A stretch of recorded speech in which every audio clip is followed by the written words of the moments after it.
رسول کریم صلی اللہ علیہ وآلہ وسلم نے ارشاد فرمایا، میں تمہیں ایسی عبادت نہ بتاؤں کہ جس کو کرنا بہت ہی آسان ہے اور بدن پر وہ بوجھل نہیں ہے، بدن پر وہ ہلکی ہے۔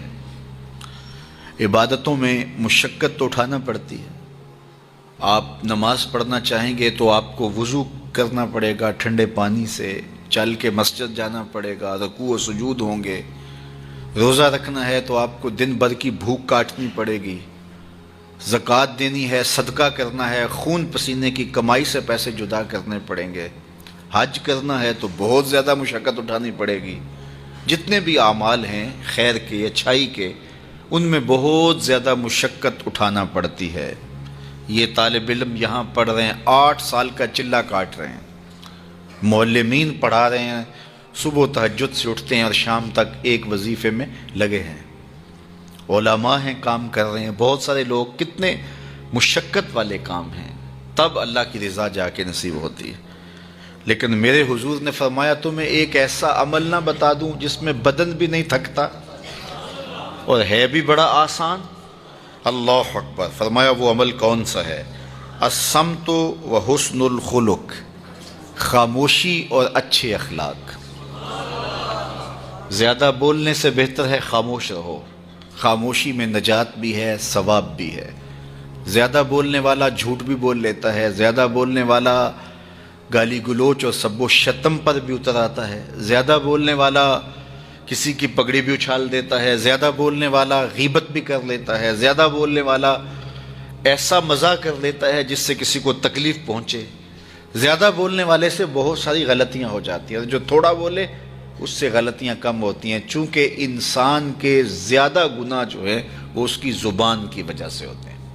ایک روایت میں آتا ہے جب صبح ہوتی ہے سارے اعضائے بدنیاں زبان کے آگے ہاتھ جوڑتے ہیں، بی بی تو چپ رہنا، چونکہ بولتی تو ہے اور مصیبت سارے اعضائے بدنیاں کو سہنا پڑتی ہے۔ تو یہ زبان جو ہے اس کی وجہ سے زیادہ گناہ ہوتے ہیں، یا زبان کی وجہ سے، یا انسان کی عصمت کا جوہر جب لٹتا ہے تو پھر اس کے پلے کچھ نہیں رہتا۔ اس لیے میرے حضور نے ارشاد فرمایا جو تمہاری 2 ٹانگوں کے درمیان اور جو 2 جبڑوں کے درمیان زبان، ان دونوں کی مجھے تم ضمانت دے دو، میں محمد تمہیں جنت کی ضمانت دے دیتا ہوں۔ تو فرمایا کہ میں تمہیں ایسا عمل نہ بتا دوں کہ جو بہت ہی آسان ہے، اور وہ کیا ہے؟ الصمت، خاموشی، وحسن الخلق، اور دوسری بات اچھے اخلاق، رویوں کی خوبصورتی۔ کسی سے ملو تو ہنس کے ملو، کسی سے بات کرو تو لہجے میں نرمی ہو، کسی کی عزت آبرو کا خیال رکھو، بڑے کا احترام کرو، چھوٹے پر شفقت کرو، مخلوق خدا پر رحم کرو، اللہ کی مخلوق پر شفقت سے پیش آؤ، رسول کریم کی امت پر رحم کرو۔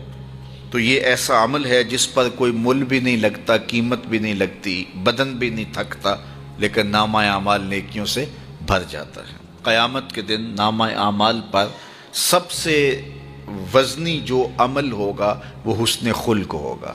حضور نے فرمایا کہ بیہودگی اور فحش کلام کرنا، یہ سب کچھ جو ہے، تو فرمایا یہ اسلام میں سے نہیں ہے، اور بہترین اسلام وہ ہے جس میں خلق اچھے ہوں۔ حضور نے ارشاد فرمایا کہ جو حسن خلق ہے یہ گناہوں کو اس طرح مٹا دیتا ہے جس طرح جو مصفہ پانی ہوتا ہے، اچھا پانی ہوتا ہے، وہ بدن سے میل کچیل اتار دیتا ہے، اور جو برے اخلاق ہیں وہ عمل کو اس طرح فاسد اور ضائع کر دیتے ہیں جس طرح شہد کے اندر سرکہ ڈال دیا جائے تو شہد صحیح نہیں رہتا۔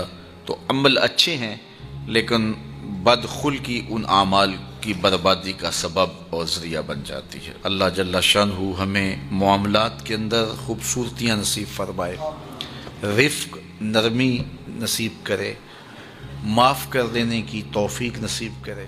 رزق کمانے کے جو مقاصد ہیں وہ بہت سارے ہو سکتے ہیں، لیکن شریعت میں کاروبار کرنے کے، رزق روزی کمانے کے بنیادی مقاصد 3 ہیں۔ پہلا مقصد اپنے آپ کو سوال سے بچانا. دوسرا مقصد اپنے آپ کو حرام سے بچانا. تیسرا مقصد اپنی اولاد کی کفالت کرنا. یہ بنیادی مقاصد ہیں جن کے لیے رزق کمانا، روزی کمانا ہمارے اوپر لازم ہو جاتا ہے.